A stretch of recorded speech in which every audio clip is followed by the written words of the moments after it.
you don't want to stuff too many changes in all at once. Yeah. Or even if you have a lot of changes you want to implement, maybe like be slow about how you roll them out.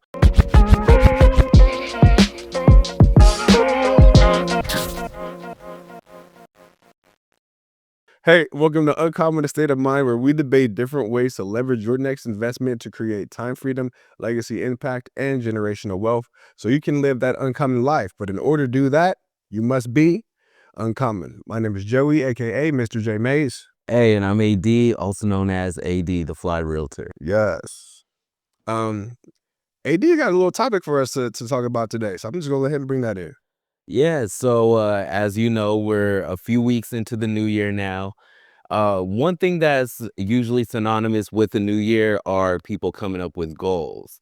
Resolutions. New Year's resolutions, Yeah. pretty much goals, whether they be personal, professional, romantic or familial, whatever it may be, people like to come up with these goals. So today we're just going to talk a little bit about uh, the best practices we've seen in order to help you achieve those goals. I like. So yeah, where you wanna start at? Well, I mean, as everybody starts, as you said, it starts with that resolution. Everybody's like, "Oh yeah, I want to lose, you know, I want to be in the best shape of my life, or I Usually, want to, let's go for and there's nothing wrong with it. Like, I want to make $100,000 this year, or I want to increase my salary by $100,000. But here's the issue with what most people do when they, set goals like that is they'll set this huge goal and like it'll be there out in space.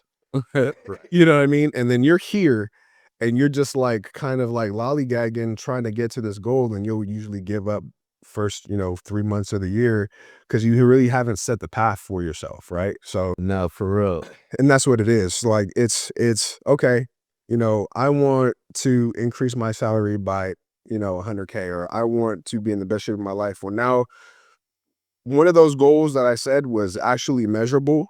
Now, best shape of your life, that's a little bit too ambiguous. You need to aim for a specific number, Mhm. or a specific, like, you want to weigh a certain amount of pounds, or you want to gain a certain amount of muscle. You have to put something measurable in front of you, right? Like $100,000, that's great. Like, I want to, as I said before, I want 10 pounds of muscle. I want to gain 10 pounds of muscle. I want to lose maybe like 10% of body fat, things of that nature. Put something measurable, that way, you can set up a game plan on how to achieve that is the main thing. No, for real, you're definitely right, 'cause, what happens too is that especially when you have big goals, which I don't know about you. Most of the time when I'm setting goals, they're actually like big goals, or Right. at least big for me Yeah. or for who I am at that time. But like you said, when we have these goals and they're just floating around in space, it's hard to know how to get there because you haven't yet become the person who achieves that goal. Right. So what I've found is that instead of focusing on that big goal, which all you need to be focusing on is that very first step. That like, that's all you need to know because you don't even need to know what step 2 is until you finish step 1.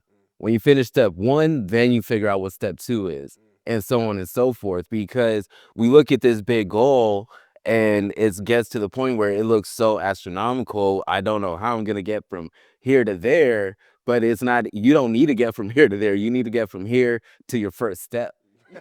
That's all you need to do.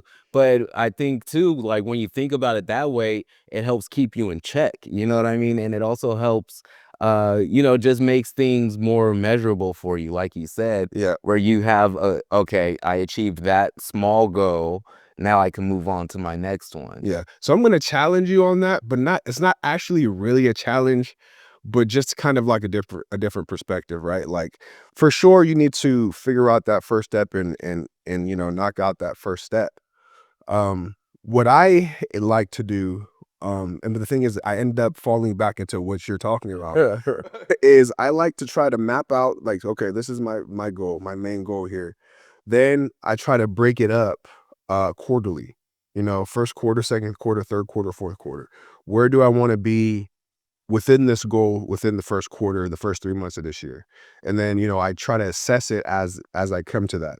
And then from there, you have to break down, maybe where you want to be monthly to what are you going to do weekly to execute this. Now, how are you going to do this, or what steps are you going to take on, daily basis in order to get to this goal, or if it's not daily, every other day, or however you plan that. So sometimes it works out that way, but but sometimes it's like you're starting to go with that first quarter of goals, and it's just not, and you're not measuring up. So then after that first quarter, you have to reassess and like, okay, what else do I need to do here? You know what I mean? No, I get what you mean because that reminds me of the 12-week year. Yeah. Yeah, so it makes a lot of sense where it's true. I feel in essence it is pretty much the same principle.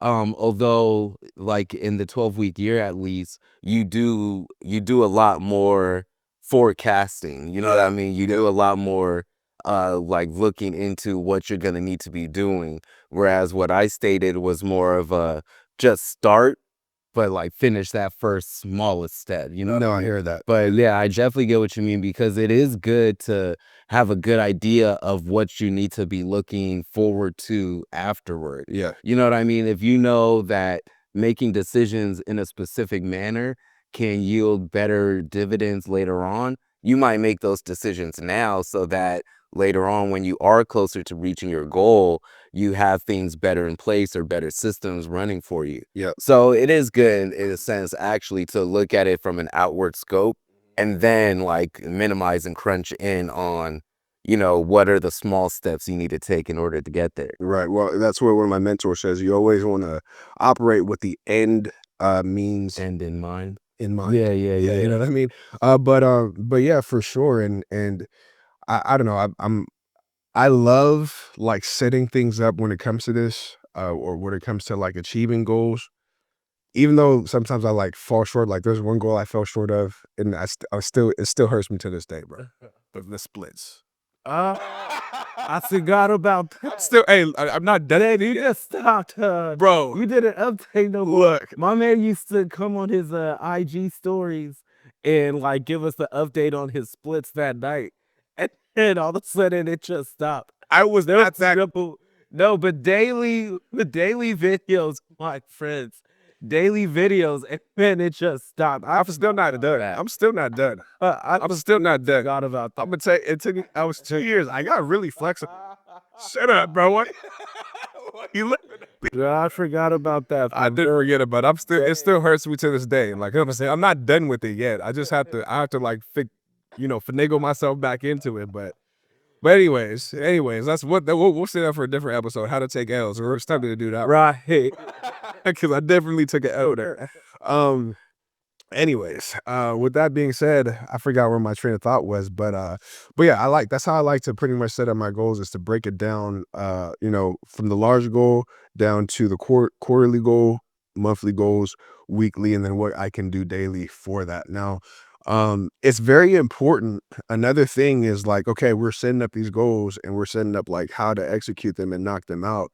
Uh, but one thing that I will say, like big word of advice is you don't want to set too many goals for that year. Like sometimes like another thing that people do, I'm very much guilty of it, is setting a whole bunch of different goals for me to accomplish that year. And then all of a sudden I've broken all this stuff down and I've overrun myself. Like I've completely overwhelmed myself with things I need to be doing. And then it can kind of like bog you down. Right. So recently, what I've been practicing is having no more than 3 goals that I want to actually commit to a year.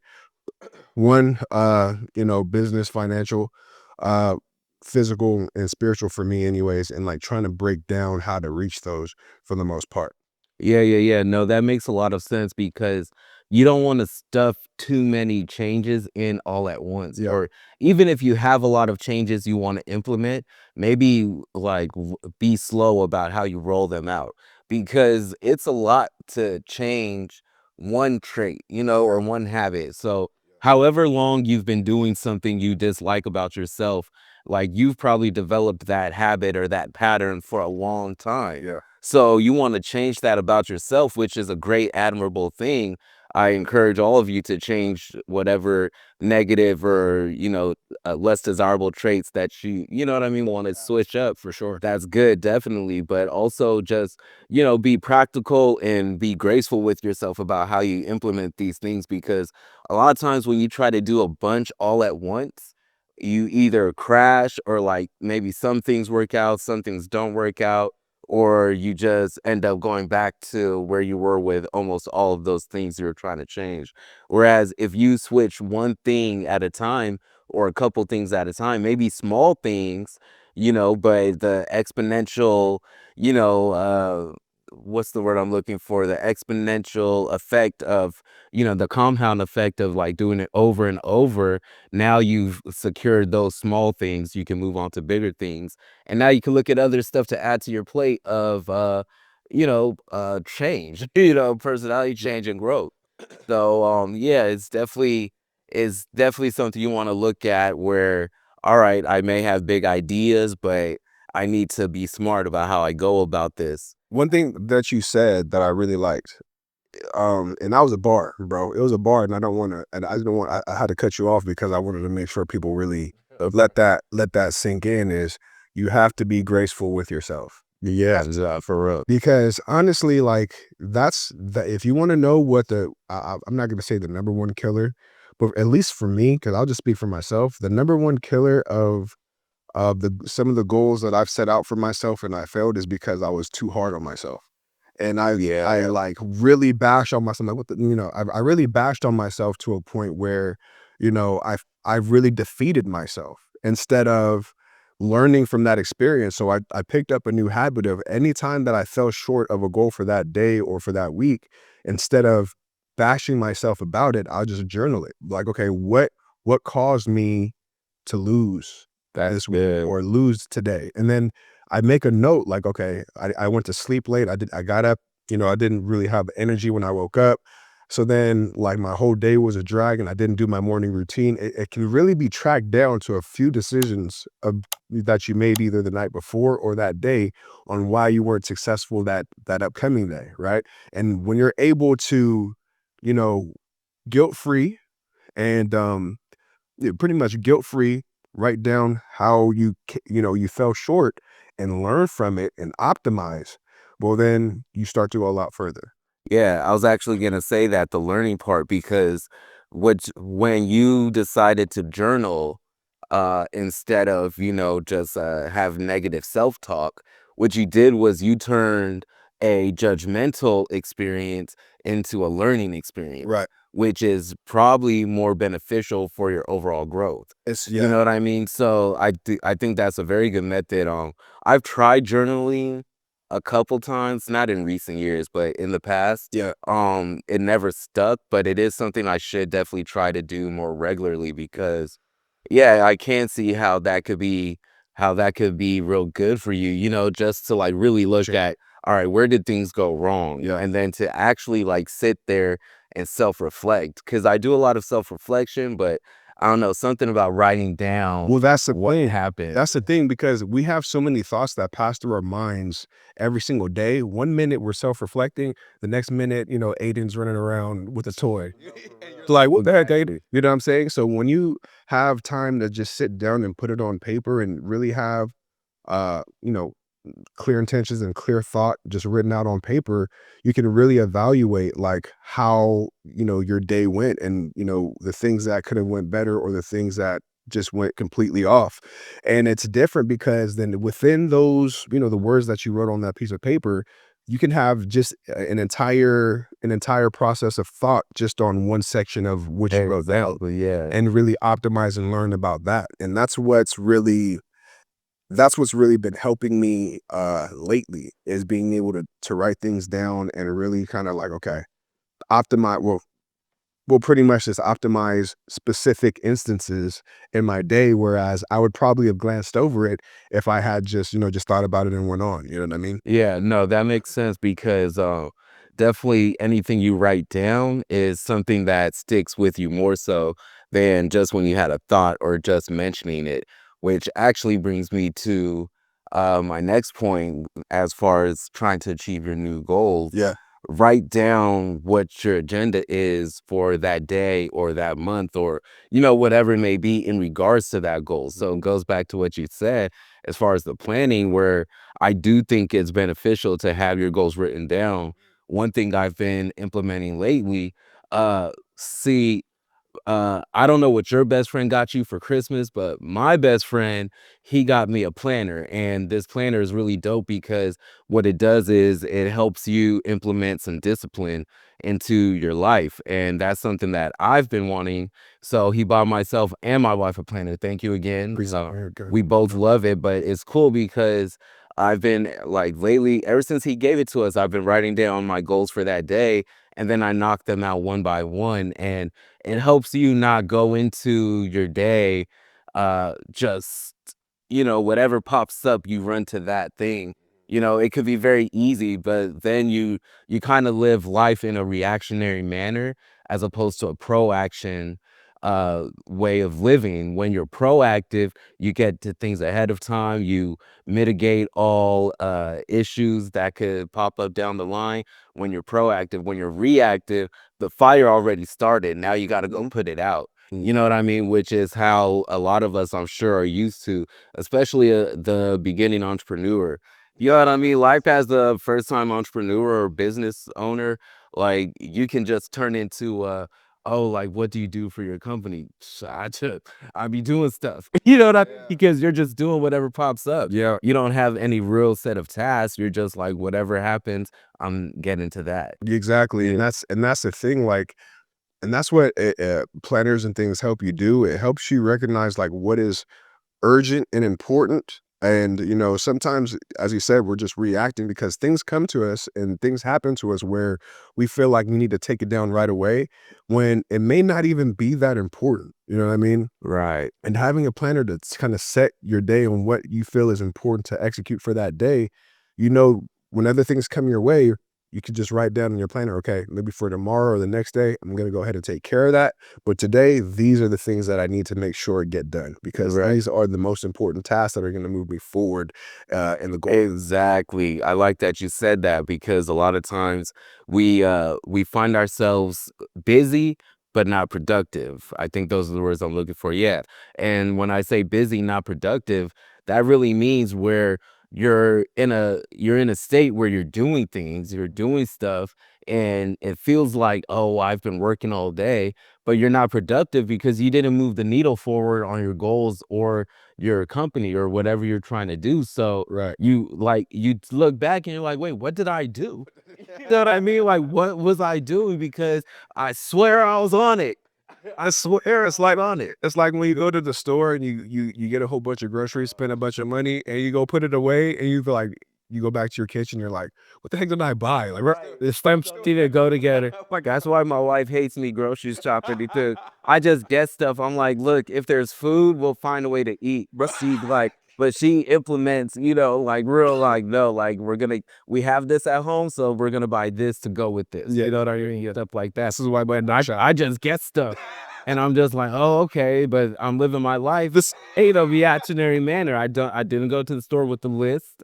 I didn't look through the fridge and the cupboards to see what we got. yeah. So now I'm just getting stuff. Whereas if I knew what I actually needed, Oh, Fruit Loops. Let's just oh, okay. So, like, and don't let Aiden be with me because he's just picking stuff off the shelf. yeah, But yeah, no, I like that a lot because it's so true. Where that's a very good example because I like how you say that because it really is just a matter of you're just getting stuff. yeah. And then at the end, you look back and you're like, what exactly did I do? Because when I was in the grocery store, I felt like I was doing something. But now that I'm home, I can't even make a real dinner because nothing can complete a meal for me. Exactly. Yeah. And that's how it is when you operate being reactionary. You know what I mean? You're getting things done. And it's I think the book that I read was what was it called? It was called Habits of Highly Effective People. What is the book called? Oh, 7 Habits. you can edit that. So in this book that I read, it's the 7 Habits of Highly Effective People. They talk about the quadrants, right? I think it was the 4 quadrants. I do not remember them off the top of my head, but I know one was like important but not urgent, urgent but not important, urgent and important, and um, just not nothing's important about the last thing. I don't remember them all, but it's something like that. And you always want to be operating in the urgent and important. Um, and important but not urgent quadrants, you know what I mean? And that's where you want to spend the majority of your time executing work and executing the things that you're supposed to do. But you do need to place those things in those quadrants. So it's just something that we need to keep in mind when setting goals for the year.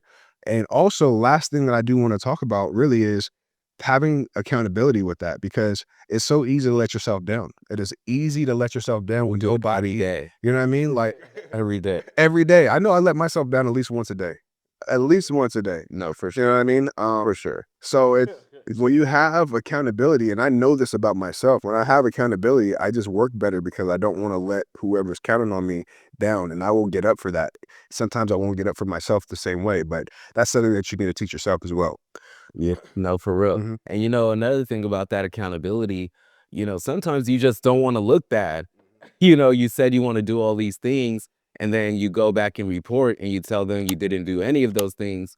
That's a shot at your ego or your pride. So having an accountability partner can actually help you if you find that you have any sort of pride about yourself, which pride isn't always a bad thing. No, no, no. Yeah. Yeah.